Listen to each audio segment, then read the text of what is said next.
Hey guys, Schroeder here, and as you all may know, we got our final character reveal for the first Smash Bros. DLC Fighters Pass. In case you missed it, here was my reaction.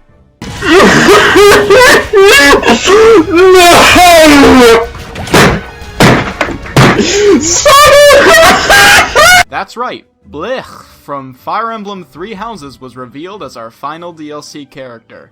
And while I think that's pretty interesting, I'm more compelled to talk about the reveal that we will be getting 6 brand new characters into Smash Bros.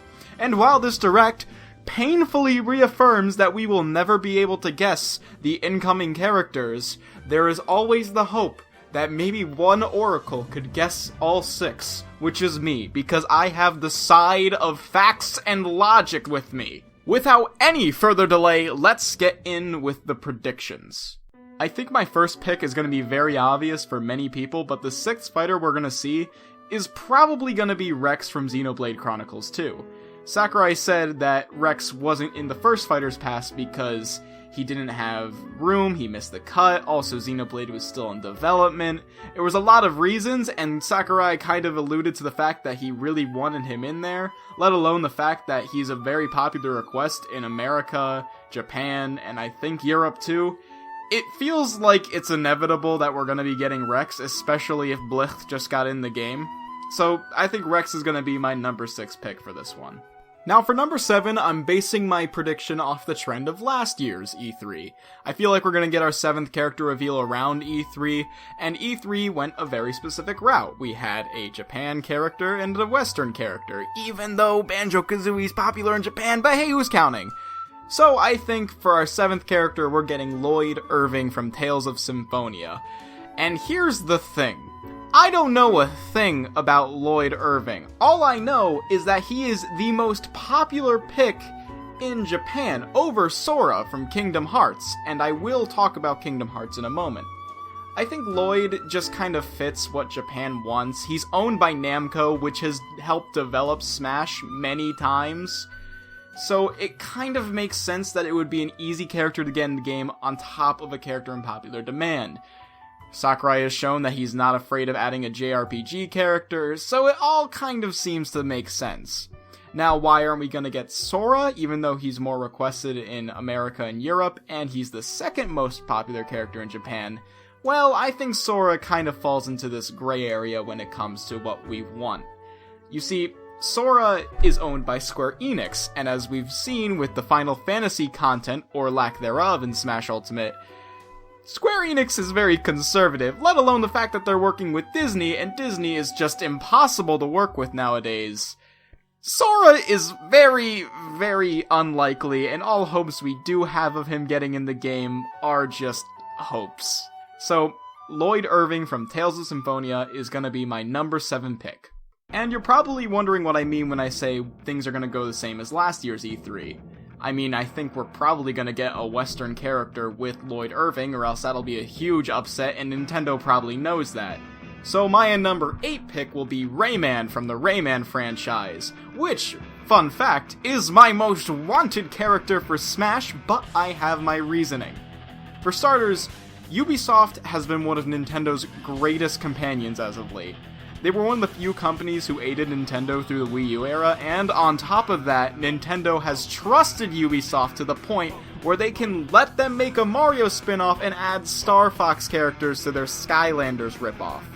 Rayman is a legendary video game mascot, and his potential for a Smash character just kind of feels natural in terms of a moveset. Also, this direct kind of deconfirmed Assassin's Creed and Rabbids as a character, so that leaves Ubisoft's only options as Just Dance and Rayman, and considering that Rayman is one of the most popular picks in Europe and a semi-less popular pick in America, and that he just kind of makes sense as a fighter, I feel like Sakurai is going to add him in to the number 8 slot.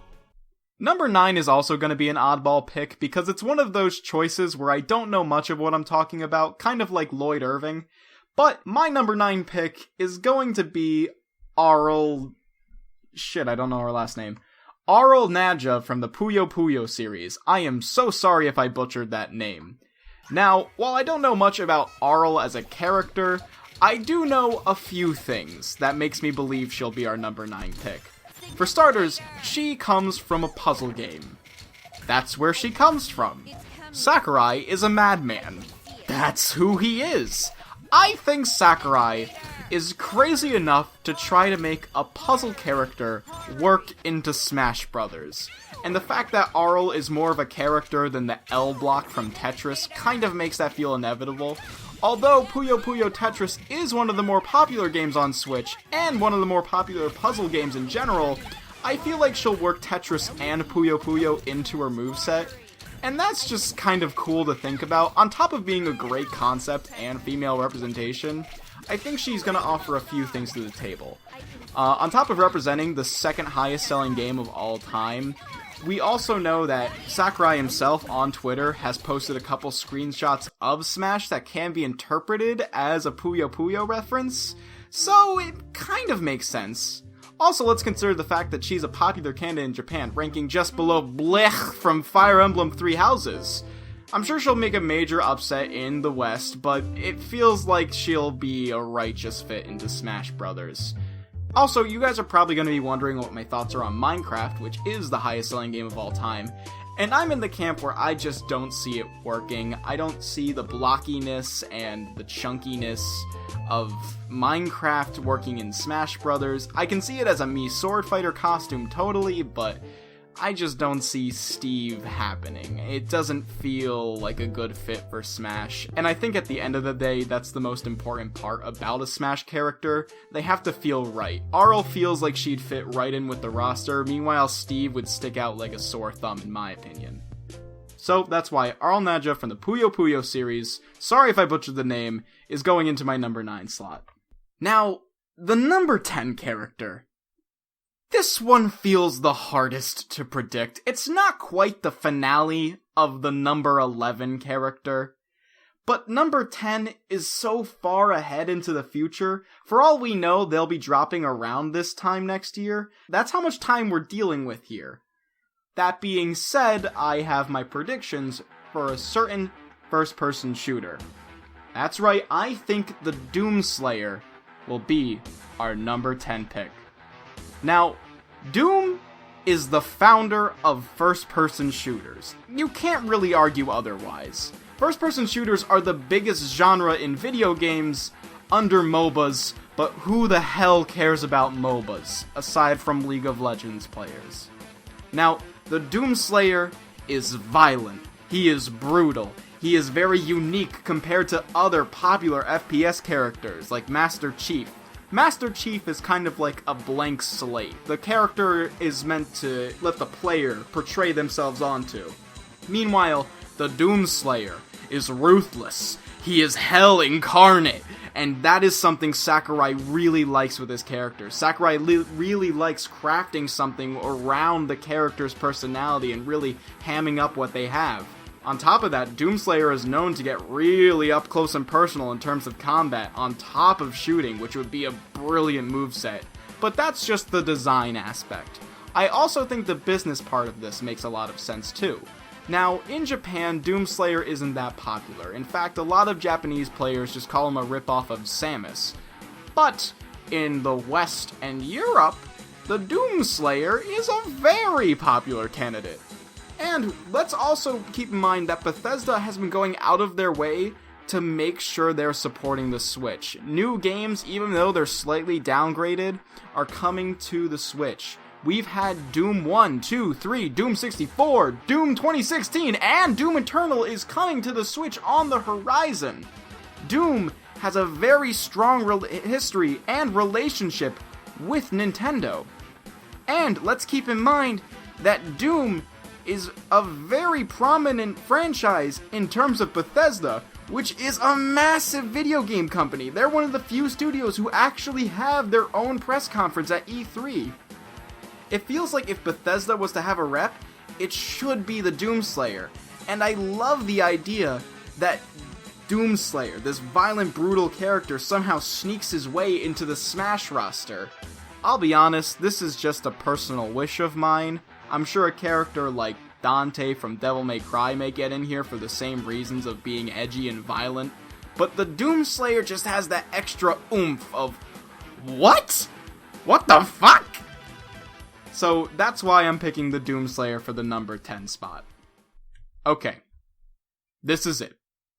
Number 11. For all we know, number 11 will be the last character ever added to Smash. Does Sakurai care about a finale? Probably not. Because Byleth would have been the finale to Smash Brothers if it was only the first Fighter's Pass.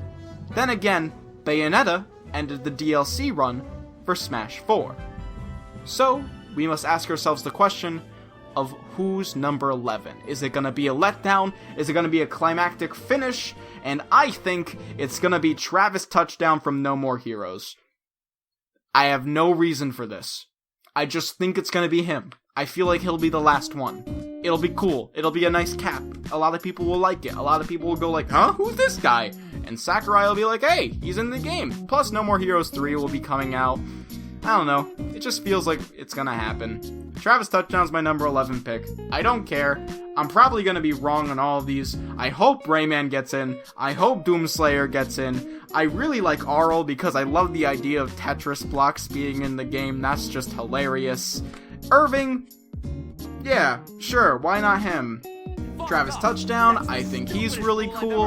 And Rex, even though I'm not a personal fan of Xenoblade, I'm sure people will love him in the game. He'll be one of those upsets, but also, like, people have their opinions about him. Oh, Jesus Christ. Nintendo might just say, fuck you. Nintendo's just gonna go, oh, actually, we're doing only first parties for the second Fighter Pass. I don't know. No one can predict Nintendo.